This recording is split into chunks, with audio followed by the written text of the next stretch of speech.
premier élément important, c'est Jésus en tant que sacrifice. Parce que dans cela se trouve toute la vérité divine. Dans le sacrifice de Jésus se trouve l'amour total de Dieu pour nous. Lisons quelques textes. Nous commençons par Jean 1, 29. Le lendemain, il vit Jésus venant à lui et il dit, « Voici l'agneau de Dieu qui enlève le péché du monde. » Voilà c'est que comment Jean-Baptiste présente Jésus aux autres. Il dit, c'est lui l'agneau.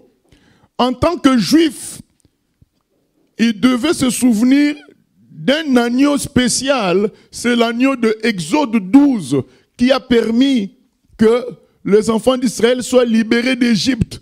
Parce que les Juifs, pour eux, leur salut, c'était du temps de Moïse. Donc le fait que Moïse les libère d'Égypte, pour les Juifs, c'est ça leur salut. Alors, Jean-Baptiste leur dit, l'agneau de Moïse, c'était en attendant.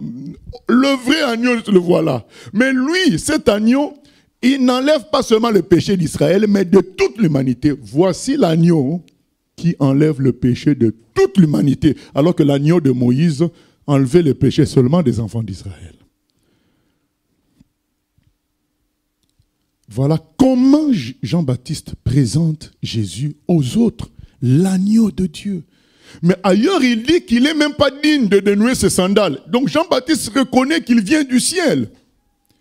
Il reconnaît qu'il est Dieu, qu'il est fils de Dieu, mais dans la présentation officielle, il le présente comme l'agneau de Dieu, l'élément le plus important. Le sacrifice de Dieu pour notre salut. C'est ça que nous devons imiter en premier, Ésaïe 53. Qui a cru à ce qui nous était annoncé? Qui a reconnu le bras de l'Éternel? Il s'est élevé devant lui comme une faible plante, comme un rejeton qui sort d'une terre desséchée. Il n'avait ni beauté ni éclat pour attirer nos regards, et son aspect n'avait rien pour nous plaire. Méprisé et abandonné des hommes, homme de douleur et habitué à la souffrance, semblable à celui dont on détourne le visage. Nous l'avons dédaigné, nous n'avons fait de lui aucun cas. Alors, je suis en train de lire un texte qui a été écrit 700 ans avant Jésus et qui dépeint clairement la vie de Jésus. Et il nous est dit, qui a cru? La nouvelle qu'on vous annonce, c'est difficile d'y croire. C'est quoi cette nouvelle? Ça concerne le bras de l'Éternel. Ce bras-là est venu devant nous comme une faible plante. Donc le bras de l'Éternel, c'est-à-dire la puissance de Dieu, le bras droit de Dieu est venu comme une faible plante, comme un rejeton qui sort d'une terre desséchée. Il n'avait ni beauté, ni éclat pour attirer nos regards. Donc on parle d'un homme qui est le bras de l'Éternel. Et son aspect n'avait rien pour nous plaire. Méprisé et abandonné des hommes, homme de douleur et habitué à la souffrance, semblable à celui dont on détourne le visage, nous l'avons dédaigné, nous n'avons fait de lui aucun cas. Vous voyez, beaucoup de chrétiens sont découragés quand on fait d'eux aucun cas. Mais bien aimé, ça c'est négliger d'imiter Jésus. Il est dit clairement qu'on n'a fait de lui aucun cas. Il est dit de lui qu'il a été méprisé, il a été abandonné. Beaucoup de chrétiens, quand ils vivent ce qu'on lit sur Jésus, ils trouvent ça comme une certaine malédiction, une certaine injustice, ou bien même un manque de présence divine. C'est complètement faux. Le Seigneur veut qu'on imite son Fils. Mais verset 4, on nous donne l'explication. Cependant, ce sont nos souffrances qu'il a portées, c'est de nos douleurs qu'il s'est chargé, et nous l'avons considéré comme puni. Voilà, frappé de Dieu et humilié. Donc quand tout cela arrive aux chrétiens, ils se considèrent eux-mêmes comme punis parce qu'ils n'ont pas reçu l'enseignement clair qui dit que nous devons imiter Jésus. Quand ce que nous lisons est arrivé aux apôtres, dans Actes des apôtres, eux, ils étaient contents. Vous voyez la différence? Ce que nous sommes en train de lire est arrivé aux disciples de Jésus. C'est dans la Bible, dans les Actes des apôtres. Quand on les a fouettés, il s'est écrit qu'ils étaient heureux d'avoir à souffrir pour l'évangile, pour Jésus. Parce qu'ils voyaient en cela l'imitation de leur maître. Aujourd'hui, que l'on vive ce qui est écrit, c'est mal vu par toi-même. Alors que même parfois, tu n'as rien à te reprocher, mais tu as l'impression d'être abandonné de Dieu. Mais c'est écrit. Et nous l'avons considéré comme puni, frappé de Dieu. Mais ça, c'est les autres. Mais Jésus lui-même savait ce qui s'est passé. Et humilié. Mais le verset 5 nous dit ceci. Mais il était blessé pour nos péchés, brisé pour nos iniquités. Le châtiment qui nous donne la paix est tombé sur lui. Et c'est par ses meurtrissures que nous sommes guéris. Donc, on nous dit que toutes les souffrances de Jésus, c'était pour nous sauver.